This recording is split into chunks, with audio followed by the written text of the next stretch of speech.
Welcome to Nuked Radio. This is episode 65. Today is Tuesday, October the 16th, 2012. I'm your host, Christina Consolo, and with me today is Jules. Hi, Christina. How are you? Pretty good. I had another sleepless night, though, because of the boom in Louisiana. We're going to be talking about that today on the show, as well as some big-time radiation readings and rain that may have burned another person in Michigan. The boom in Louisiana last night was felt across multiple states from Texas to Arkansas.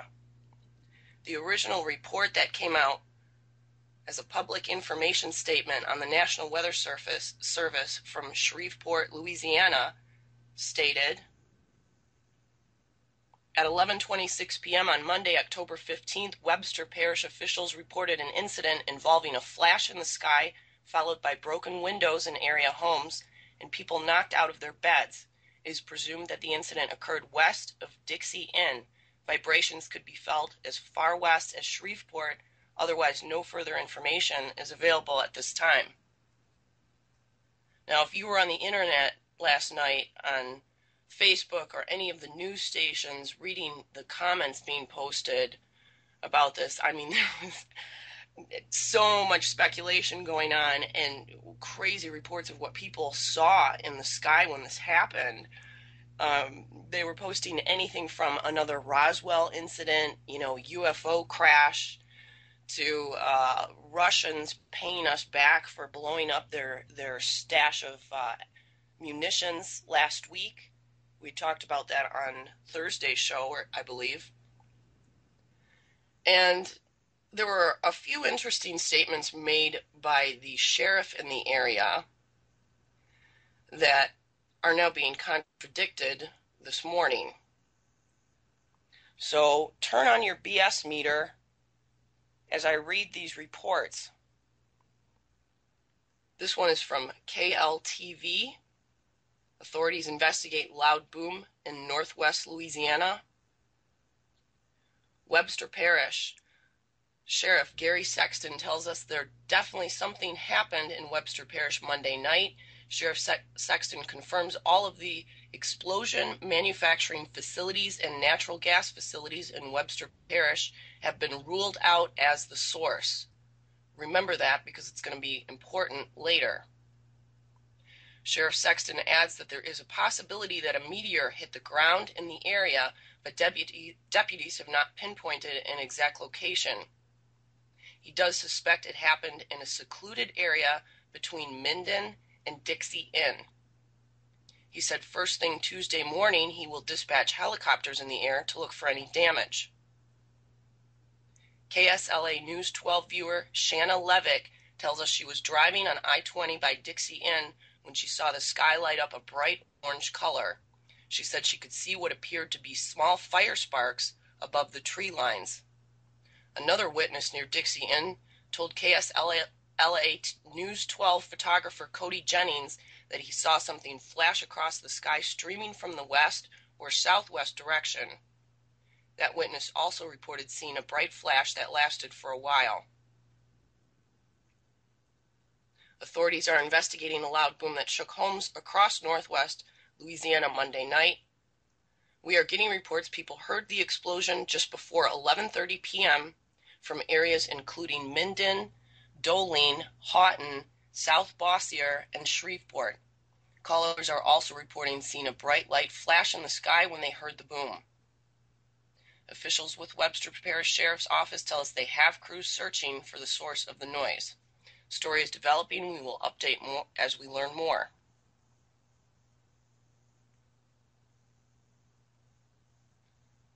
This ran on Fox News about an hour ago.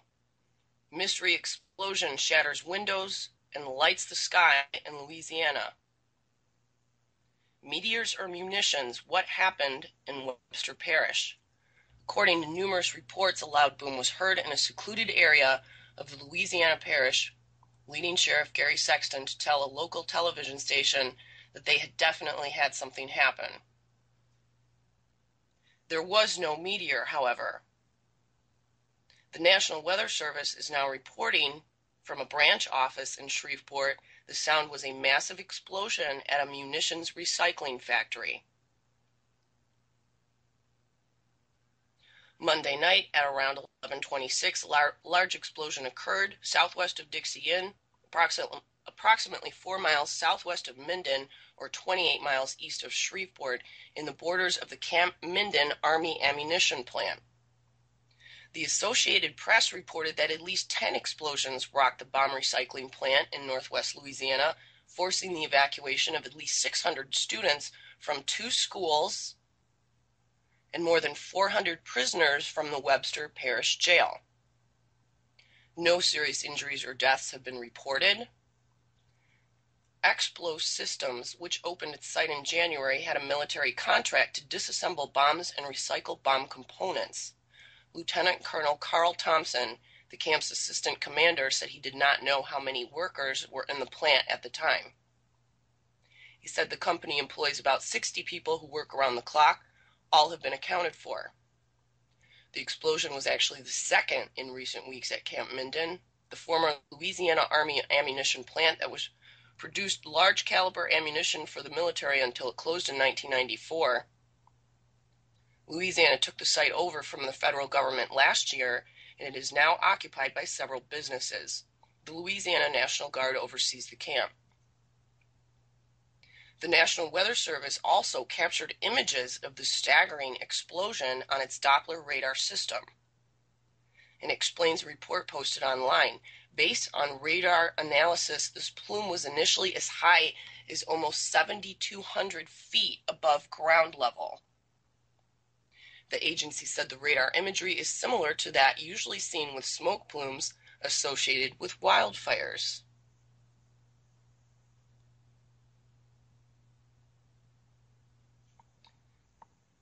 Another report from KPLC 7 News, Lake Charles, Louisiana. A loud boom last night has left many residents in North Louisiana asking, what was that? Authorities are now investigating an underground bunker explosion late last night at Camp Minden. Authorities initially thought it could have been a meteor that hit the ground in a secluded area, but that theory was dispelled early this morning.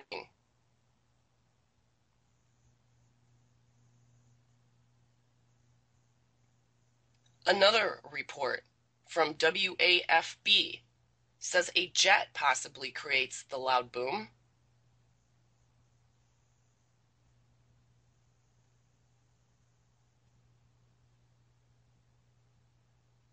And some reports online, here's one. I was sitting on my patio at approximately 10:25 last night, so this is an hour before that, and saw the very bright whitish light coming from the west to the east descending. There was no trail, no pieces falling off, just a very bright light. I waited for a few minutes listening for some type of sound or explosion and never heard anything. Over the years, I've seen countless falling stars and meteors. They all have some type of trail. This did not. So we have people reporting lights in the sky, one major boom that knocked people out of their beds, although some are reporting now 10 booms. Mysterious plumes showing up on radar.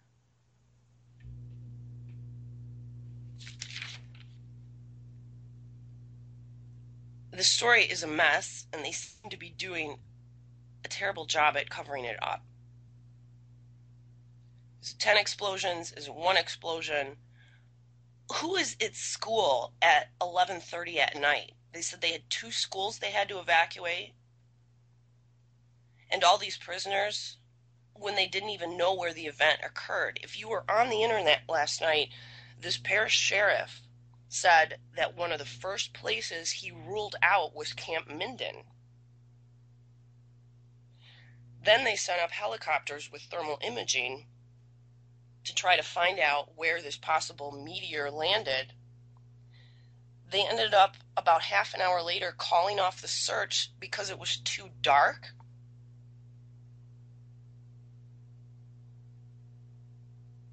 And if this occurred at Camp Minden, there's 60 people that are employed there around the clock, and there's a 7,000-foot plume that's seen on radar. Why didn't any of these people at this camp see this plume? I mean, they were basically at ground zero if this is where this occurred. If it's knocking people out of their beds miles away, wouldn't they have run outside to see what's going on and seen this plume? Yet the all clear was given last night at this camp. And now it's being blamed on an explosion there. It's just very suspicious. Something else kind of suspicious after Thursday's show was a song that just came out from the Rolling Stones called Doom and Gloom. And I'm going to read the lyrics for just a moment.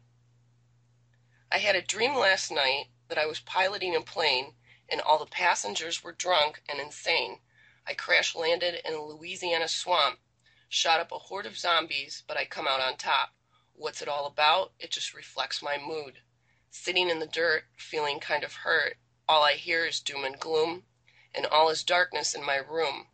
Through the light, your face I see. Baby, take a chance. Won't you dance with me? Lost all that treasure in an overseas war. It just goes to show you don't get what you paid for.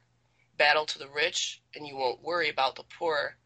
Put my feet up on the couch and lock all the doors. Hear a funky noise? That's the tightening of the screws.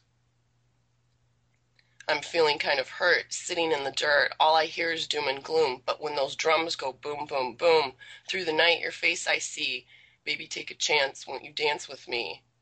Fracking deep for oil, but there's nothing in the sump. There's kids all picking are at the garbage dump. I'm running out of water, so I better prime the pump. I'm trying to stay sober, but I end up drunk. We'll be eating dirt, living on the side of the road. There's some food for thought, kind of makes your head explode. Feeling kind of hurt. But all I hear is doom and gloom, and all is darkness in my room. Through the night, your face I see. Baby, come on, won't you dance with me? Feeling kind of hurt. Come on, won't you dance with me? Jules, what'd you think when I sent you that song? That it was pretty crazy. We can play it, by the way. JJ said that he could play it from YouTube. Let's play it at the bottom of the hour then. Okay. Yeah, it was a pretty nutty song. I mean, I have a feeling that maybe Mick Jagger's waking up a little bit. If anything. Maybe Mick Jagger is on the Rad Chick page and he's maybe we're posting. Yeah, I don't know. I think that they kind of see what's going on. I mean, all of us are individuals, so as individuals we wake up and then we spread the message. So maybe that's what they're doing. I mean, how long have they been playing music? Yeah. There's some burn bans in effect now in Louisiana. This one that I have up is from the Press Herald. Webster Parish Police Jury and Webster Parish Office of Homeland Security have issued a burn ban for the Lake Bistineau lake bed effective immediately. All campfires, trash fires, and any other open flames are prohibited on the lake bed.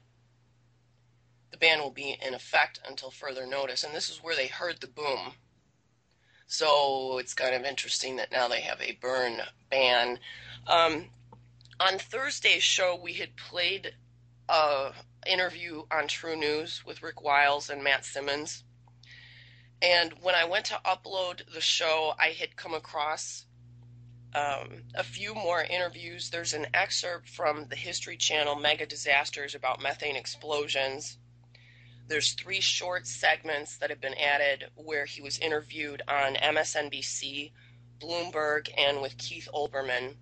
There's 2 other oil experts that added to Simmons' theories, plus had some of their own opinions that I threw in there too. The entire True News interviews in there, and at the end I included Charlie McGrath's reaction video that he put up when he found out that Simmons had died.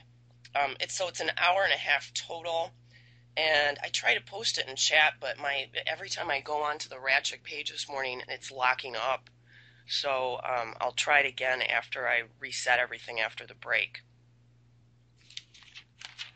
I had a couple interesting emails too over the last few days that I want to share, but as you're hearing about this Louisiana boom, I want you to keep in mind, concentrate on these witness statements. When you see an article posted on any of their local news, read the witness statements, read the comments underneath, and keep these items in mind, that we have a salt cavern that has been confirmed now to be collapsing, occurring near a fault that possibly runs all the way up from the Gulf of Mexico to Nova Scotia and the Great Lakes.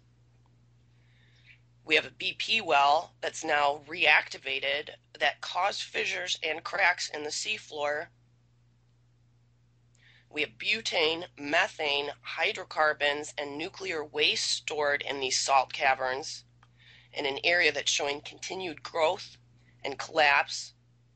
And now a boom that breaks windows for a 70-mile radius, knocks people out of bed, and supposedly occurs at Camp Minden, which was just one of the first places the sheriff ruled out, before they call off a search with thermal imaging cameras because it's too dark. And again, how does a 7,000-foot plume get missed by everyone? Wouldn't people run outside to check this?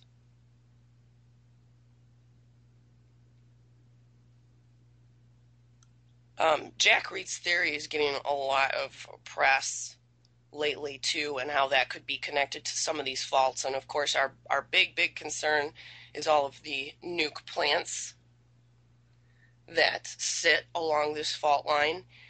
That would include, of course, anything around the Gulf of Mexico, anything in Mississippi, Alabama, Louisiana, Florida, all the way up through the New Madrid, around the Great Lakes, and along the St. Lawrence Seaway, all the way out to the Atlantic Ocean. And SOT.net had run an article, 15 nuclear reactors on New Madrid fault line. This was actually published Wednesday, March 16th of 2011. And they have a map up showing where the new coastline would be according to the ever-popular Navy map. Bob Nations Jr., the director of Shelby County Office of Preparedness, says since the lack of preparation exposed by Hurricane Katrina, he is preparing for the catastrophic event in his 6-county jurisdiction. He admitted that after a major quake, Tennessee's infrastructure and response capabilities would get overwhelmed fairly quickly.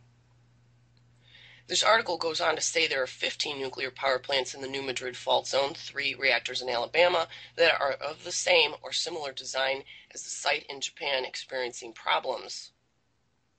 The USGS report predicts that a major quake would create horrific scenes like something out of a science fiction movie, potentially cutting the eastern part of the country off from the west in terms of vehicular traffic and road commerce. The older highways and railroad bridges that cross the Mississippi River, as well as older overpasses, would likely be damaged or collapse in the event of a major New Madrid earthquake, according to USGS. In September, FEMA's Associate Administrator for Response and Recovery, William Carwile, told a Senate panel that FEMA has 5 regional groups planning for possible earthquake responses, but a major quake along the New Madrid fault line could displace 7.2 million people and knock out 15 bridges. The response would require 42,000 first responders, from local firefighters to the Pentagon. Another study by the Mid-America Earthquake Center last year estimates that nearly 750,000 buildings would be damaged, 3,000 bridges would potentially collapse, 400,000 breaks and leaks to local pipelines, and a $300 billion bill in direct damage and $600 billion in indirect losses would occur. Now that's a major doom right there. We're going to put up the map. How close is your home to a nuke plant? If I can get back into Radchick, I'm going to ask you guys for your zip codes so we can go over quick bug out planning. But we've got a couple other stories to follow up on, and one is the reactivation of the BP oil well leak. This was posted on RSOE, updated Tuesday, October 16th, 2012 at 3:31. The Coast Guard notified BP and Transocean on Wednesday that a lab had matched the oil from the sheen to oil that gushed from the well drilled after the Deepwater Horizon drilling rig exploded, but said the source was still uncertain. The oil could have been trapped in the wreckage of the rig or from debris left on the seabed after the explosion. Are they talking about the giant lake of oil? That debris? Transocean, the world's largest deepwater driller, released the Deepwater Horizon rig to BP late Friday. The federal on-site coordinator for the Deepwater Horizon spill approved a plan put forward by BP and Transocean to investigate the source of the sheen. The companies submitted a response plan after the Coast Guard warned the two companies that they could be held responsible for additional costs associated with the sheen. Brett Clanton, a spokesman for BP, said the company is in the process of implementing the plan approved last week, which consists of surveys by remotely operated vehicles of the seafloor infrastructure, as well as wreckage and debris at the Deepwater Horizon site. As it has done from the beginning, BP will continue to work closely with the Coast Guard and other federal agencies to investigate potential sources of the sheen. Petty Officer William McCullough, a spokesman for the Coast Guard, said Monday that the remote-operated submarine is working in the vicinity of the sheen in concert with an offshore supply vessel. A Coast Guard staff member is capturing images. In a statement last week, the company suggested that the cam from residual oil in the debris and pointed to a federal inspection last year that found the well wasn't leaking. The sheen was first reported by BP on September 16th, about 50 miles off the coast of Louisiana, and in the same production block where the Deepwater Horizon drilling well exploded. The Coast Guard, BP, and the National Oceanic and Atmospheric Administration have since monitored the sheen. So they're basically putting the fox in charge of the hen house here again, asking BP and Transocean to investigate what's going on. And I really think at this point they need independent people to be brought in with the history of BP's lying that's been verified by multiple oil experts, whistleblowers. Now they're asking them to tell us what's going on there when we don't even know if they told us 2 years ago what was really happening. I was over at Miss Milky's house last night and we were talking about all this stuff, and she followed the BP disaster with the same kind of industriousness that she does now with Fukushima. And I know, Jules, you did too. Yeah, I did. And there was a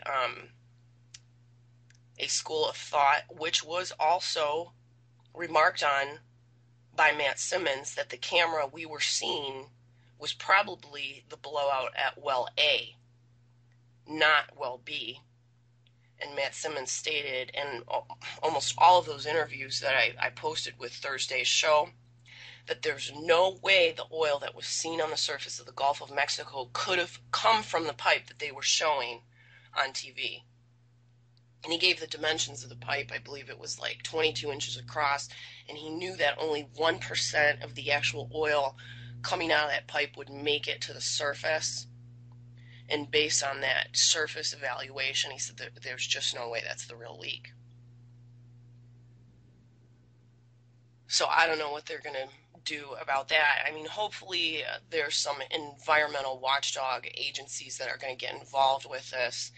I know there was a senator, although I don't recall his name, this was posted on Any News over the weekend, that is asking for the camera to be reinstated at that well site. But then again, who's going to put the camera down there? It sounds like they already have cameras down there. They're just not sharing the images yet. Speaking of crude oil, Any News posted yesterday that officials are admitting crude oil and methane are coming from a massive underground formation below the sinkhole. What is exactly below the sinkhole? Hope you're sitting down for this. 500 billion cubic feet of gas and 200 million gallons of oil.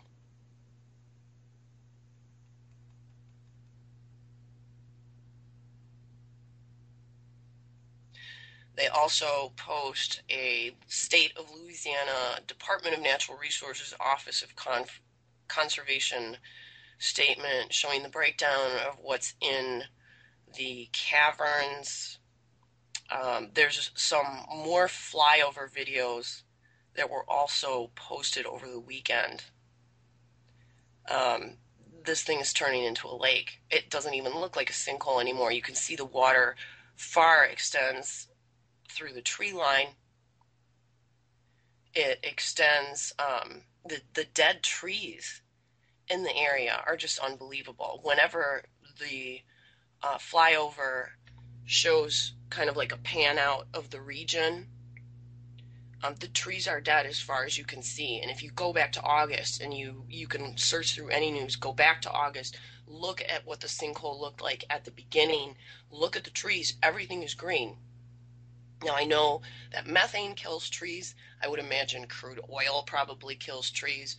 If there's, radioactive materials leaking out of those caverns too, that's going to kill trees. Now, I have two really, really big questions that I really want to get answered. And I actually emailed Deborah Dupree, who is the writer for The Examiner, about this. And I know some people who've been emailing me now that live in the area that are posting some very interesting information I'm going to share as well. And I'm going to ask them, too, if they attend the meeting, to ask the state scientists if they're trying to match the crude oil in the sinkhole to the crude oil from the BP well. Because as far as I know, nobody's done that. And the other question that I have is, whatever happened to these isotope breakdown reports that were supposed to be shared?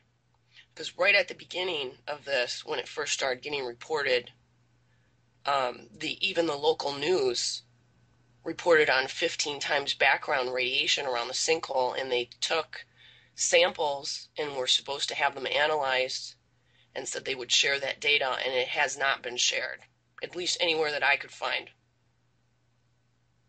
So we need to get those questions answered. But this boom last night, I don't know.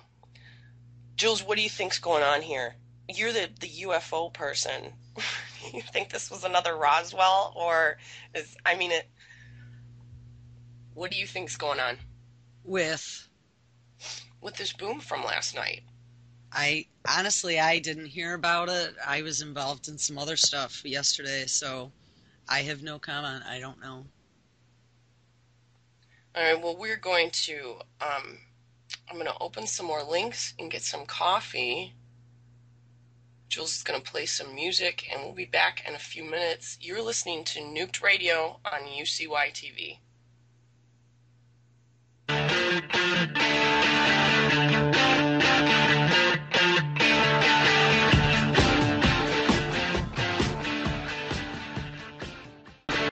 There's been a couple other explosive news stories that happened late last week. Underground explosion in Glens Falls damages buildings. This occurred in Glen Falls, New York. I don't know how far this is away from Jules. An underground explosion in downtown Glens Falls early Thursday closed Centennial Circle and damaged a number of buildings, sending flames shooting 10 feet or more from manholes on Ridge Street. No injuries were reported, but the 6:45 a.m. explosion was felt at a number of businesses around Ridge, Glen, and Warren Streets, and as far away as Cherry Street, several blocks away. Traffic was shut down in the downtown for more than 3 hours. National Grid determined a short in an electrical line was to blame. Businesses and apartments on Ridge Street from the Circle to City Hall were evacuated, as were several businesses on Warren next to the Circle. Glen Falls Fire Chief James Schrammel said several buildings had basement or facade damage, including broken windows from the force of the explosions, and high carbon monoxide levels that apparently stemmed from a fire prompted the evacuations.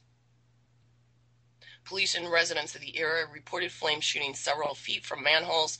Schrammel said the flames were reported to be 6 to 12 feet high. Tony Masita, a supervisor with the Glens Falls Water and Sewer Department, who was part of a crew preparing to use video monitoring to check a sewer line on Warren Street early Thursday, said that there were numerous explosions. It probably blew up 8 to 10 times. Manhole covers were flying into the air and flames were shooting out of them. I actually thought we were in a movie. The manhole cover blew 3 or 4 feet, and the flames were probably 15 to 20 feet, said Water and Sewer Department employee Chad DeZalia, who shot a cell phone video of the flames. Glen Street resident Ashley Ducher said she was awakened by the blast and looked out a window to Centennial Circle and saw smoke emanating from manholes before a second explosion and fire occurred. It rattled the whole building, she said. I looked out and saw a whole bunch of smoke and flames. Rich Moran, owner of Rich Moran's Professional Scuba Centers at 20 Warren Street, said the blast rocked the whole building, but he had not found any damage to his business. He also did not lose power. Glens Falls Police Chief Will Valenza said a police sergeant, Tony Lydon, saw flames shooting several feet from a manhole near Centennial Circle, too. Damage of the building seems confined to the basements in the area where the electric service entered the building. The Ridge Street building that houses the Chronicle Weekly newspaper seemed to have sustained the most damage, with an area around a doorway and the electrical hookup most affected. Some buildings across the street also had minor facade damage, including broken windows. This was a very big underground explosion. And I posted this on the Rad Chick page, and a couple hours later I went back and saw that a woman had responded that her husband is an electrical journeyman who's actually been into this electrical substation underground. And he said that this is complete BS. There's something major that happened there that the news is not talking about, that it's impossible to just be from a spark, like he said. And he had also stated, and she as well, that they live just outside the city, and for the last 2 months they've been getting sinkholes all over their property. They're small ones. They're only 5 feet in diameter or less, but it's not just on her property, but the farmer next door as well. So here we've got an explosion happening east of the New Madrid. The same day, there was an underground explosion west of the New Madrid. Underground explosion in Wausau, Wisconsin. And now this is near the area of where they were hearing booms and having earthquakes during the summer. An explosion on Wausau's west side caused dozens to evacuate Thursday night. Fire officials say a fire started underground near the La Quinta Inn. That caused the power to go out, and dozens of hotel guests had to find another place to stay. It all started with a bang. When it built up enough pressure in there, it popped those lids off, said Doug Beulah, the Wausau Fire Battalion chief. Authorities say a fire started underground in a utility vault located between the La Quinta Inn and Furniture and Appliance Mart. The fire caused an explosion, which caused 3 manhole covers to soar more than 12 feet in the air. It's all electrical components that were in there of some type, he said. Fire officials say when they arrived on the scene, the fire was still burning, so they immediately closed down nearby streets. We took readings with gas meters and found no sign of flammable gases, probably because they were all ignited.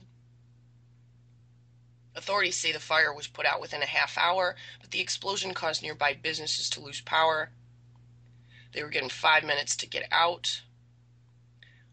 People took turns holding flashlights for each other. We tried to get all of our stuff together.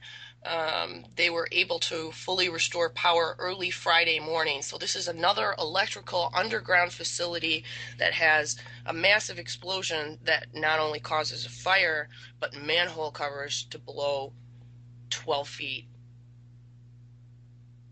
I mean, I can't imagine what that must have been like for people. The Glen Falls episode sounds like it was pretty scary too. So I've had a couple of emails from people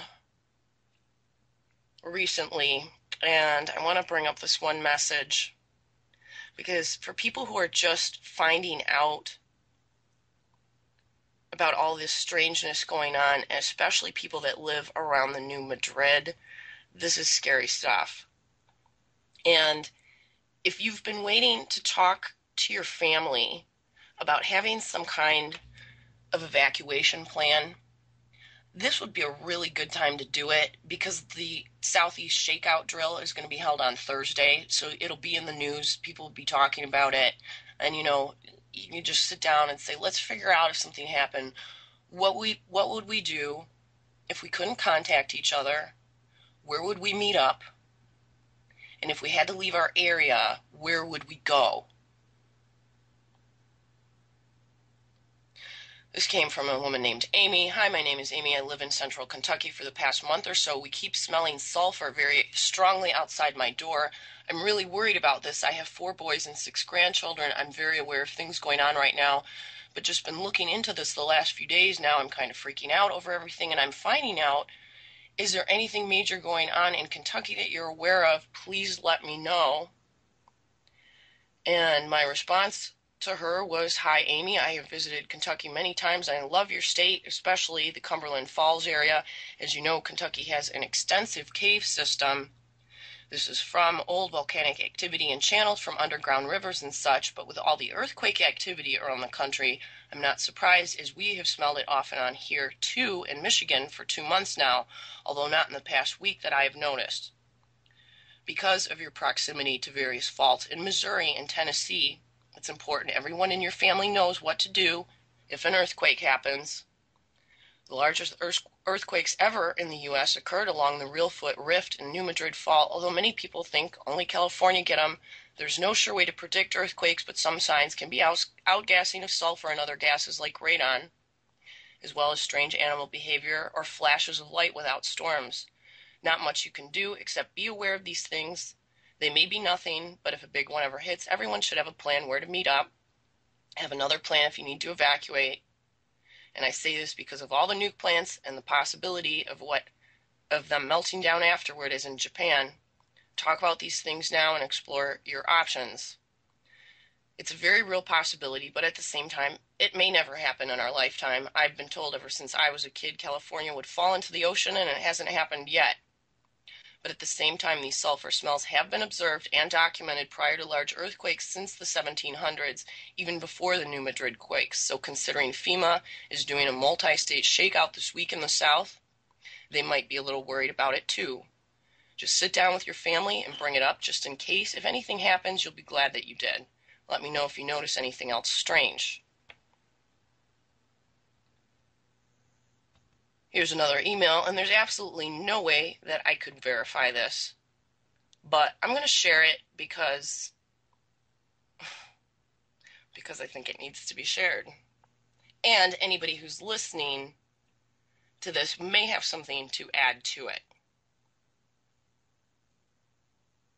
I'm hearing countless stories of doctors and other Freemason members taking vacations prior to October 18th, and most on October 18th, the day itself. Just wanted to keep you in the Louisiana loop. I will call more offices to see how many members will be MIA. Thanks for all your help. This could very well be a mandatory meeting to get them out of harm's way in Louisiana and possibly other states. If you know any members, maybe you, and she means members of Freemasons, could call their offices to confirm. Of course, they're just puppets and these events would be unbeknownst to them, but it could be more helpful to us folks. So I wrote her back and said, very interesting, thanks. She wrote me back and said, not a problem, and it's true. My family doctor left for vacation today. He sports a Freemason ring and plaque on his wall. He's 75 years old. 10 confirmed members already on my end between Lafayette to St. Martin Parish.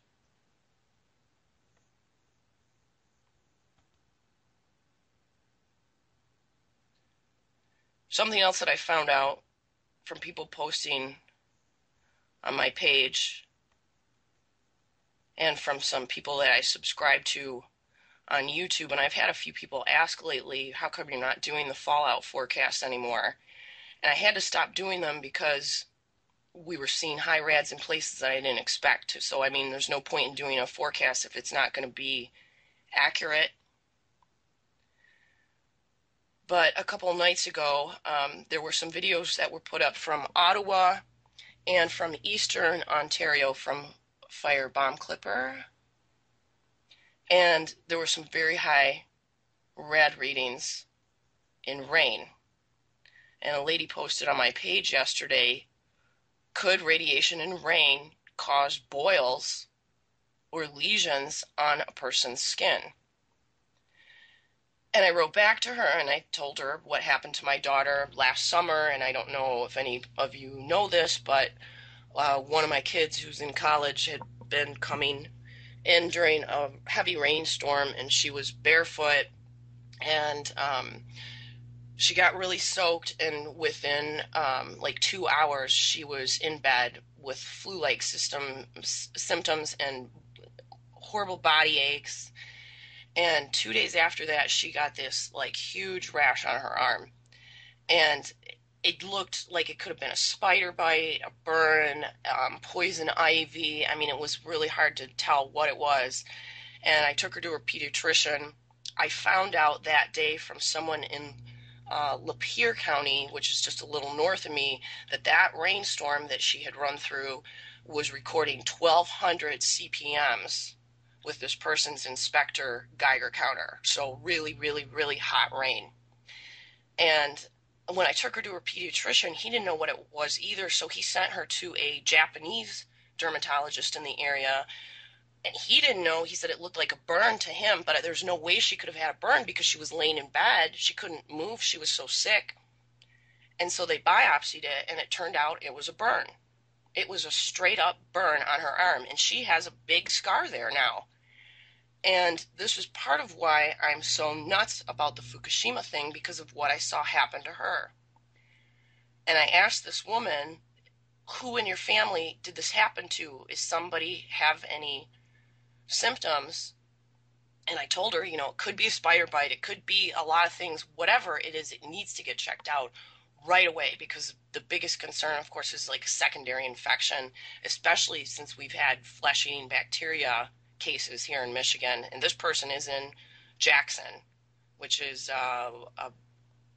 probably 100 miles west of me.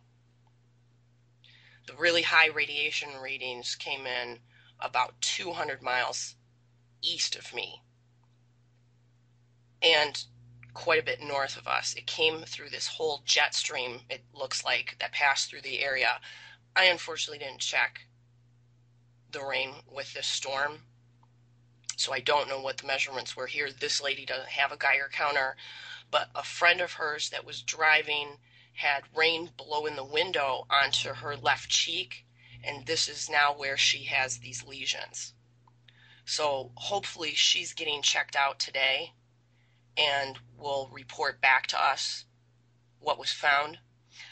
In addition to the biopsy that my daughter had, we did order a urine test for cesium, which had to be sent to Salt Lake City. It's the only place in the country that will check for that, and that came back negative. So I don't know if these were hot particles that landed on her arm. There was no way to test for that after the fact. So we'll see if this lady gets back to us. Let's see here.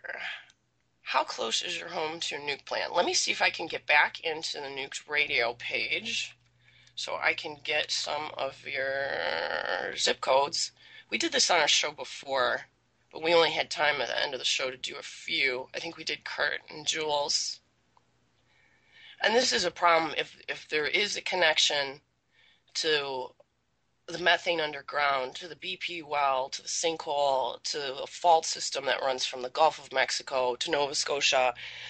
That article was talking about 15 nuke plants. Well, I counted them up today. It's not 15, it's actually 27 in the United States. I wasn't able to pull up a nuke plant map of Mexico, but I did have one, found one of Canada, and that would be 5 more in Ontario and Quebec if you count them all up the St. Lawrence Seaway. So that's 32. And, oh good, it looks like I'm in. So if you guys have any zip codes that you want to throw me, I can look at them on a map and see what you would be downwind of. But the problem in a mass event or a big earthquake is that multiple reactors could melt down, and if you don't know which direction to go, you shouldn't leave your house because you could be driving into something worse. Also, if there's a major event, and this is just speculation, but I would imagine the police are going to shut everything down and not let people move until FEMA can come through, can go for house to house and look for people, especially near the epicenter of the earthquake. You know, I don't know what the size is of their search and rescue teams, but it could be days until you could leave your house in a large earthquake situation, especially if you're in the St. Louis area. And, you know, a lot of the buildings there, they're not made to withstand earthquakes. They're old brick and stone structures, so they're not going to fare well in a major earthquake. But just looking here at this list, if you go to how close do you live to a nuke plant, going around the Gulf of Mexico clockwise, starting in East Texas, we have South Texas 1 and 2 plant operators, STP, Nuclear Operating Company. The oldest reactor on site is 23 years old. A couple hundred miles north of there, near Fort Worth, is Comanche Peak 1 and 2. Plant operator is TXU. The oldest reactor on site is 21 years old. Closest to the Assumption Parish sinkhole would be Waterford 3. Plant operators Entergy Nuclear. Oldest reactor on site is 26 years old. A little bit north of Baton Rouge is Riverbend 1. Plant operator is Entergy. Oldest reactor on site is 26 years old. That's the place that has been having problems since January with tritium leaking underground. Massive amounts of tritium. North of there, Grand Gulf 1, plant operator Entergy, oldest reactor on site is 27. East of there in, I believe this is Alabama. It looks like it's right on the border of Alabama and Georgia. Farley 1 and 2, plant operator Southern Nuclear, oldest reactor on site is 34 years old. Moving around to Florida, Crystal River 3, plant operators Progress Energy, oldest reactor on site is 35 years old. On the east coast of Florida, we have St. Lucie 1 and 2, plant operators FPL, oldest reactor on site 35 years old. That's just a little north of West Palm Beach. And then way down in Fort Lauderdale area, we have Turkey Point 3 and 4, plant operators FPL, oldest reactor on site is 39. Now, if Jack Reed is right, the fault from the New Madrid also extends into South Carolina. Quick look at the plants around there. Boy, there's a bunch. Vogtle 1 and 2, plant operator, Southern Nuclear, oldest reactors 24. There's also a site with 2 new reactors that are under construction. Vogtle 3 and 4 are the first new U.S. reactors approved in over 30 years. North of there, we have the Summer plant, South Carolina Electric and Gas Company. The oldest reactor is 29. I've never even heard of that plant before. Robinson 2, just east of there, plant operator is Progress Energy, oldest reactor on site, 41. Along the coast just south in Wilmington, I know you guys have heard of this, Brunswick 1 and 2. Plant operator is Progress Energy, oldest reactor on site, 37. Charlotte is just surrounded. We have Catawba 1 and 2, plant operators Duke Energy, oldest reactors, 27. Just north of Charlotte, we have McGuire 1 and 2, plant operators Duke Energy, oldest reactor on site is 30. And a little bit west of there, near Raleigh, we have the Sharon Harris plant, operators Progress Energy, oldest reactor on site is blank.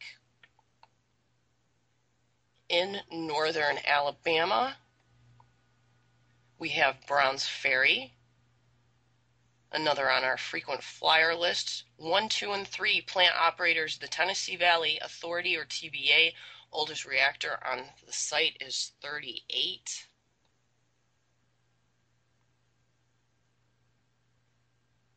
Just a little bit east of that, we have Sequoia 1 and 2, plant operators, also TVA, oldest reactor is 31.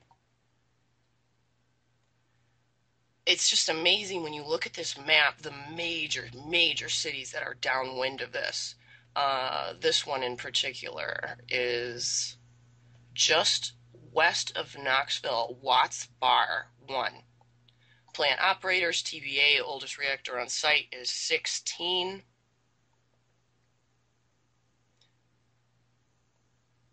And we're not going to go much up the East Coast, even though large earthquakes have been felt along there and they've had sinkhole problems. We've got a couple around the Toledo, Detroit area.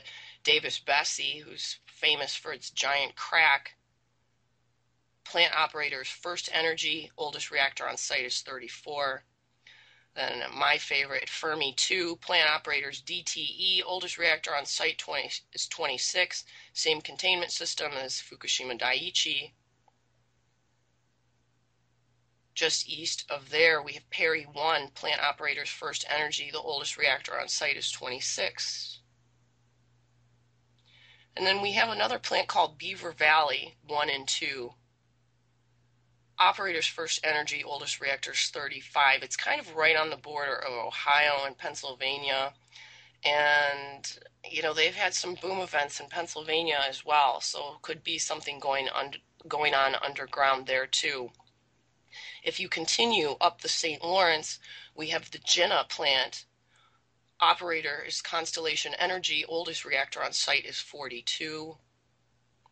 And we have Jules' favorite, 9 Mile Point 1 and 2. Operators also Constellation. Oldest reactor is 37. Same containment system as Fukushima Daiichi. And let me bring up the Canada map here.